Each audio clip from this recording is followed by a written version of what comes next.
Ya. Bueno, hola, ¿cómo están? Somos el grupo 5 de la clase de Recordando a Pablo Méndez de Rocha. Esta semana vamos a discutir la charla de Rosa Artigas, un libro de ideas, relacionado también con Cossack Naif, de lo que ya hemos venido hablando en la clase.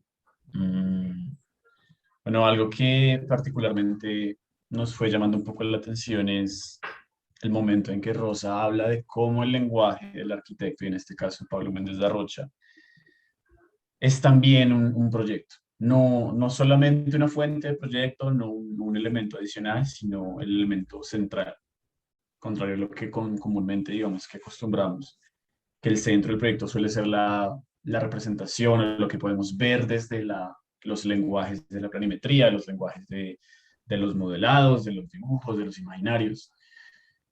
En este caso, ella como historiadora pone, o sea, saca todo eso del centro y pone el lenguaje, y en este caso, pues el discurso, las virtudes que se representan en ese discurso de Pablo, como el centro de lo que es el proyecto. Y yo creo que hay algo muy, muy bonito y es que a veces, pues, creemos que es solamente la narrativa, ¿no? Y normalmente en los concursos se dice, como no, ¿cuál es la narrativa? Como si fuera un cuento que hay que inventar o como una cosa ahí como un valor agregado, pero a veces, o sea, y creo que un poco el enfoque que le da en cierta parte de ella la charla es desde eso, desde de qué manera, y sobre todo cuando se analiza lo que no se construyó, la obra no construida, todos los proyectos que no se llevan a cabo, cómo es ese traslado del lenguaje a lo proyectual y cuántas cosas realmente siempre se quedan pues en lo hablado y no pasan al proyecto y hay un momento en que ya dice, de hecho, sí, el proyecto nunca es exactamente lo que se plantea. Entonces creo que hay algo como interesante para ir arrancando. Sí, sí, sí, y agregando ahí, es muy interesante porque ella cuando narra, por ejemplo, el método compositivo de Pablo, ella dice que él nunca dibujaba, o sea, que él nunca hacía planos como antes esos sketches que uno hace, sino que ella decía que la personalidad de él, o sea, escuchándolo uno más o menos empieza a intuir que él era como muy multitasking, ¿no? Como que estaba haciendo muchas cosas al tiempo, pero al mismo tiempo no se concentraba en una, ¿sí? Como que esta personalidad como de los genios, que hacen 20 vainas y uno no sabe qué están haciendo, pero, pero él se pues expresaba mucho con maquetas, ¿no? Con materialidades, no era tanto de dibujos.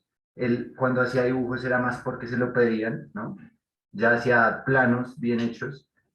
Eh, pero sí, lo que dices, Elba, es totalmente cierto, lo del propósito. Yo lo veo más que todo como este acto político de darle un propósito al proyecto, ¿no? De visualizarlo y de tener en cuenta el impacto que va a tener, más allá de la narrativa, ¿no? Es ese impacto realmente que va a tener en la sociedad. Y por eso Paulo, antes de construir, él veía las ideas como pues el cimiento más fuerte, ¿no? del proyecto y donde uno más se tiene que enfocar, ¿no? Entonces, Sí, también ahí como encadenándolo con eso, también mencionaban que había, o pues que generalmente Pablo, pues con los proyectos de Pablo había una tensión muy grande entre lo que él pensaba como el concepto y ya el edificio construido. Y ahorita que estaba hablando Selva, se me ocurrió que yo creo que, por ejemplo, en el caso de Pablo, que como decía Alejandro, pues tiene unos ideales bastante políticos, unos objetivos, pues bastante políticos.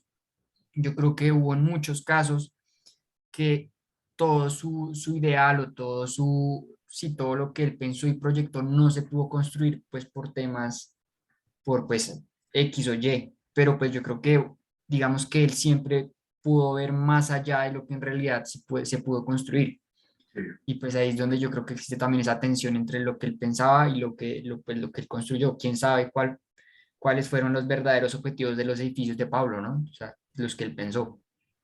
sí. De hecho, Rosa menciona las ideas de él eran tan transgresoras que la sociedad no estaba preparada como para construirlas, ¿no?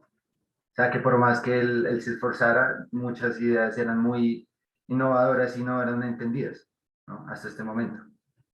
Entonces Sí, sobre eso me parece también pues importante recalcar como el hecho de que Rosa Artigas es historiadora y no arquitecta, y pues igual ella, ahí estuve buscando y es profesora de historia de la arquitectura, y pues como que obviamente se ha especializado en eso, y pues como no. Pero digamos, me acuerdo que hace un tiempo en un semestre estábamos leyendo, no me acuerdo en qué clase era, pero era un texto que decía como el peligro de los historiadores en la arquitectura, porque pueden como encapsular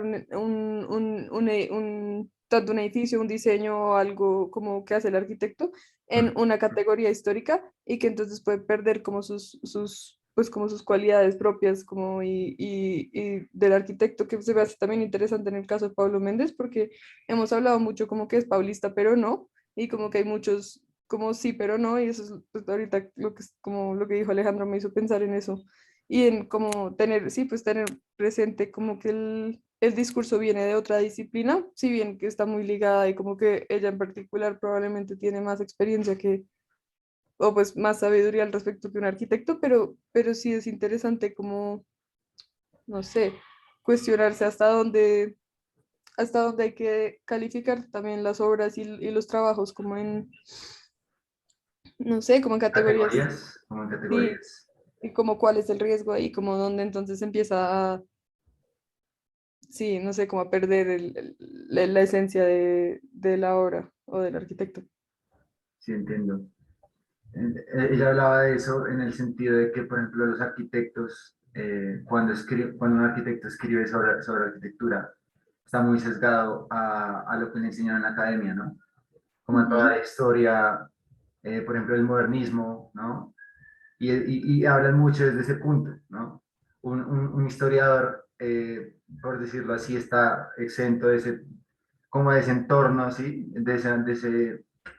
Eh, sí, como esa amalgama mental que a uno le implantan como arquitecto y puede de pronto ver las cosas desde otro lado, ¿no? Un poquito más libre. Sí, sí, de acuerdo. Sí, es muy, además, yo creo que hay algo con lo que lo que yo quedé ahí con lo que decía Sale, y es que yo siento que, pues, Méndez de Arrocho varias veces él hace énfasis en que no tiene sentido como definir esa arquitectura brasileña y como ese estilo y como ese carácter nacional, como para tratar de separarlo o como para, porque creo que con sus virtudes, él precisamente está buscando todo lo contrario, ¿no? Como una posibilidad de que haya una lectura más como de, no sé, Universal, como, como, exacto, una lectura universal y sobre todo alejada de todo, o sea, algo que constantemente yo he encontrado muy valioso de Méndez de Rocha en todas las clases, es la capacidad que él tiene para dejar en claro que no se quiere inflar el ego, a diferencia del 90% de los arquitectos que conocemos. sí, Y en ese caso, hay algo ahí que Rosa Artigas también menciona que creo que se relaciona y es el ímpetu, porque ella dice, es como una convocación emotiva que hace a las virtudes del proyecto y ese ímpetu en ponerlas por encima de la parte económica, de la parte, o sea, como ponerlo por encima de todo lo que debe plantear un proyecto. Sí, como que esa palabra, convocación emotiva, me parece muy, muy poderosa, esa frase. sí. Bueno, yo creo que esto fue todo por el video de esta semana. Muchas gracias. Nos vemos la otra semana. Chao.